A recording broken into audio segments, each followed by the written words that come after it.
Derrière chaque grand homme se cache une femme. Beau proverbe. C'est bien de reconnaître que des femmes ont soutenu et aidé à la carrière des grands hommes. Mais qui sont-elles? Qui sont ces femmes puissantes et inspirantes? Et savez-vous qu'elles ont aussi apporté leur pierre à l'édifice? On ne vous l'a pas dit? À y regarder de plus près, ce proverbe est une arnaque. Il donne l'impression d'accorder de l'importance aux femmes et de réparer une injustice, mais les hommes restent les modèles et les femmes aux oubliettes. Si je vous dis Mileva Maric, ça ne vous dit rien? Mais vous connaissez certainement son mari, le génie du siècle, rendu célèbre par sa formule E égale MC2. Oui, Albert Einstein. Et sa tignasse ébouriffée ne vous aura pas échappé. Quant à sa femme, elle est passée à la trappe. Pourtant, Mileva Maric était une brillante mathématicienne, bien meilleure que son mari, d'ailleurs, qui disait toujours « J'ai besoin de ma femme, elle résout pour moi tous mes problèmes mathématiques ». D'ailleurs, sans elle, pas certain qu'il soit parvenu à découvrir sa fameuse loi sur la relativité. Elle était de toutes ses recherches. Mais Mileva Maric est morte dans la misère et sans la moindre reconnaissance. Reconnaissance et gratitude n'ont hélas de féminin que les mots. Et le monde des sciences en est un des pires exemples, à l'exception notoire de Marie Curie, qui s'est vue décerner de prix Nobel. Mais ne vous y trompez pas, c'est l'exception qui confirme la règle. Car si les génies de la science n'ont pas réussi à trouver la formule qui rend les corps invisibles, ils ont superbement réussi à rendre les femmes invisibles. Je peux vous citer plein de grandes femmes scientifiques. Esther Lederber, fameuse microbiologiste, Rosalind Franklin, grande biologiste moléculaire, Jocelyn Bell, brillante astrophysicienne, ou Lise Meitner, qui a découvert la fission nucléaire. Elles ont toutes fait des découvertes extraordinaires. Mais vous savez quoi? C'est à leur mari ou aux hommes avec lesquels elles travaillaient à qui l'on a décerné les prix Nobel qu'elles méritaient. En fait, la spoliation des femmes, c'est une mécanique scientifiquement prouvée. Et d'ailleurs, le phénomène est tellement répandu qu'il porte désormais un nom, c'est l'effet Mathilda. Mais au fond, vous aussi, vous avez été spoliés. Car c'est une histoire qui oublie ces femmes géniales, nous prive de brillants modèles. Citez-moi des femmes qui ont marqué l'histoire de France. Oui, Jeanne d'Arc. Jeanne d'Arc pour nous avoir sauvés des Anglais. Marie Curie, côté science. Tiens, l'exception qui confirme la règle. Marie Curie, cela dit en passant, qui a été la première à entrer au Panthéon. C'était en 1995. Aujourd'hui, elles sont 6. 6 femmes à être admises au Temple de la Nation sur plus de 70 locataires. C'est comme ça. Partout dans le monde, l'histoire a oublié les femmes. Ok, à l'époque, il n'y avait pas TikTok ou Instagram pour se faire connaître. Il n'empêche, l'histoire n'a pas fait son boulot parce que dans tous les domaines de la société politique, économique ou sociale, des femmes, des grandes femmes, ont marqué leur époque. Il y en a même qui ont régné sur des empires.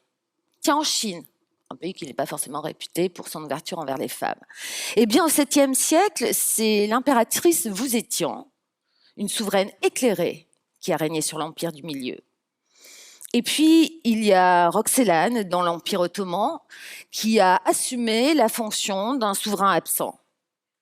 Sacrée bonne femme, Roxelane. D'esclave au harem d'Istanbul, elle est devenue sultane. Mais finalement, l'histoire ne retient que sa romance avec le sultan. Même Cléopâtre a son image écornée. La grande reine d'Égypte C'était une grande reine d'Égypte, Cléopâtre. Eh bien, elle est souvent réduite à son idylle avec Jules César, ou à son nez, ou à son maquillage. C'est sûr, s'il y avait eu TikTok à l'époque, elle aurait cartonné. C'est un fait. Le temps s'est échiné à minimiser l'influence des femmes. Pourtant, aux États-Unis, lorsque le président Wilson tombe gravement malade, c'est son épouse qui va jouer la doublure du président. C'est elle qui va assumer la fonction suprême.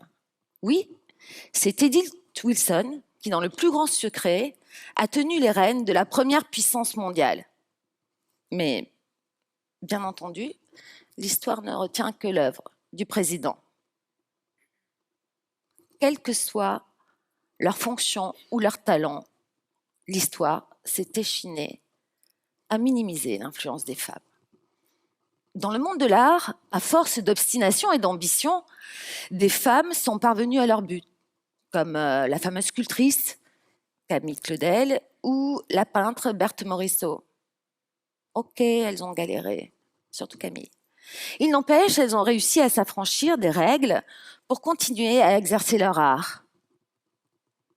Il y a même Rosa Bonheur, qui était une grande peintre animalière et qui a réussi à s'imposer dans un milieu très masculin. Rosa Bonheur se fichait bien des règles sociales de l'époque. Tandis que d'autres femmes se sont sacrifiées par amour pour l'homme qu'elles aimaient. Alma Mahler, compositrice de renom, rêvait d'écrire un opéra. Mais son époux, Gustave Mahler, quand il décide de l'épouser, exige d'elle qu'elle renonce à toute velléité personnelle. Par amour, elle accepte. Vous savez ce qu'il lui a sorti le jour des épousailles? Tu n'as désormais qu'une seule profession me rendre heureux. Dans son genre, André Malraux empêchait sa femme, Clara Malraux, pourtant bourrée de talent. Il l'empêchait de devenir écrivain comme lui. Son argument? Il vaut mieux être ma femme qu'une écrivain de seconde zone. André Malraux, auteur de La condition humaine, grand homme. Désolé, vous ne le lirez plus jamais comme avant. Il y a plein de femmes qui se sont sacrifiées par amour. Encore aujourd'hui, des femmes brillantes et talentueuses se mettent en retrait professionnel au seul motif que la priorité est donnée à leur mari. Pourquoi? Parce que qui va s'occuper des enfants? Cette petite phrase a été prononcée en 2007 au sein de la classe politique. C'était il n'y a pas si longtemps que ça. Elle en dit long sur la pression du carcan familial. On est au XXIe siècle, bordel. Alors, ne vous oubliez pas. Osez revendiquer votre talent et sortir de l'ombre d'un boss qui se réserve toute la lumière ou d'un époux qui prend toute la place. Soyez libres et ne les oubliez pas. Inspirez-vous de ces femmes qui ont osé aller jusqu'au bout de leurs rêves. On a tous des rêves. Plus jeune, je rêvais d'aventure. Je voulais devenir journaliste et être reporter de guerre. C'est pas toujours simple d'évoluer dans un milieu d'hommes sévèrement testostéronés. Il faut s'accrocher. Je me suis accrochée justement à deux femmes géniales, chez qui j'ai puisé l'inspiration et l'énergie, et beaucoup plus encore. Lee Miller et Gerda Taro sont des sacrés modèles pour moi. Lee Miller, tout d'abord, que l'histoire voudrait réduire à l'icône des surréalistes, était bien plus que ça. C'était une artiste à part entière. Mannequin, photographe, Paris, New York, plusieurs maris, des amants, curieuse de tout.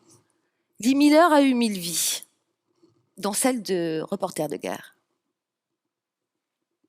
Et son audace n'avait pas de limite. En 1940, quand la Seconde Guerre mondiale éclate, elle réussit à convaincre, contre vents et marées, de se faire recruter par le magazine Vogue, pour lequel elle posait. Elle réussit à se faire recruter comme photoreporter. Elle part sur la ligne de front en Normandie et pousse jusqu'à la reddition des Allemands à Saint-Malo. À la libération des camps, c'est la seule femme parmi les reporters sur place. Ces photos sont exceptionnelles. Elles ont une patte, la sienne. Lee Miller a osé aller sur un terrain qui ne lui était pourtant pas destiné, surtout à cette époque. Et elle a réussi. Elle m'a poussée, moi aussi, à aller sur un terrain qui ne m'était pas acquis en tant que femme. Et c'est son courage que je suis allée chercher en 2003 à Bagdad, lorsque j'ai couvert mon premier conflit. Ce courage, je l'ai puisé chez une autre femme, une autre photoreporter exceptionnelle, Garda Taro. Elle m'a influencée à un moment de ma carrière où je pensais que j'allais devoir renoncer. En effet, quand je suis rentrée d'Irak en 2003, où j'avais bien fait le job pour une grande chaîne de télévision française, mes collègues masculins et patrons d'agence m'ont prévenu. Tu sais, Patricia, reporter de guerre, c'est pas facile pour les femmes. D'ailleurs, c'est pas pour les femmes. Tu finiras seule et tu passeras à côté d'une vie de famille. Et puis, y aller une fois à la guerre, c'est une chose. Y retourner, c'est compliqué pour les femmes. Faut être costaud. Vous, les femmes, vous n'avez pas la même sensibilité. Et puis, c'est aussi une question de nerfs.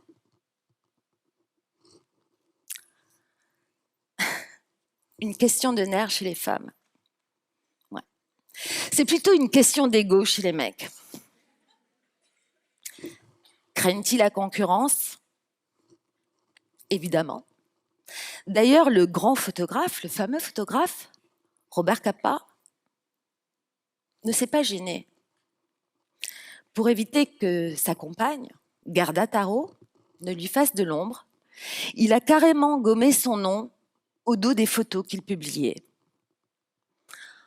En effet, en 1936, quand la guerre d'Espagne éclate, Garda Taro, intrépide et courageuse, décide de suivre son mari, Robert Capa, sur la ligne de front.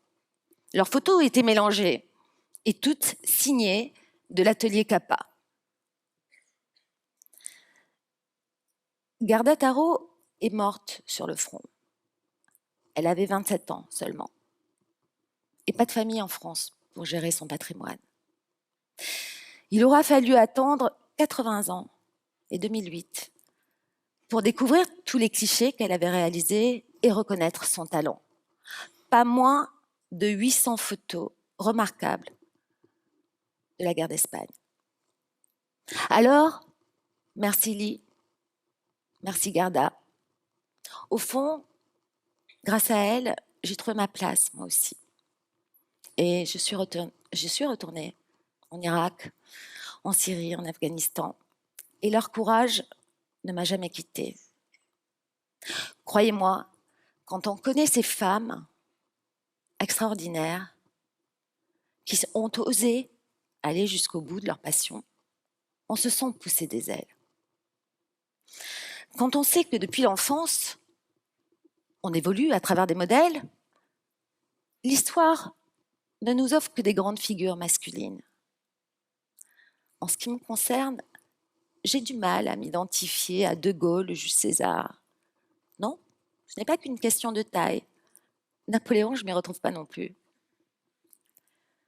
Je me retrouve chez ces femmes géniales, ces femmes remarquables, que l'histoire a pourtant effacées. Au fond, elles m'ont aidée dans ma carrière. Elles m'ont aidée à devenir cette journaliste libre, courageuse et tenace. Alors, peut-être que l'une d'entre elles sera un modèle pour vous. C'est vrai, la société évolue. La reconnaissance des femmes est devenue un enjeu sociétal à l'heure où elles se battent toujours pour leur juste place. Et il y a même des hommes qui partagent la vie de femmes célèbres, sans en revendiquer la lumière. Qui est le mari d'Angela Merkel? Et qui se cachait derrière la grande Simone Veil? En ce qui me concerne, aucun homme n'a voulu vivre dans mon ombre. En réalité, je n'aimerais pas qu'un homme reste dans la coulisse. Parce que nous, les femmes, on recherche l'alter ego avec qui grandir et partager la lumière. Alors, gageons qu'à l'avenir, on dira, à côté de chaque grande femme, il y a un homme.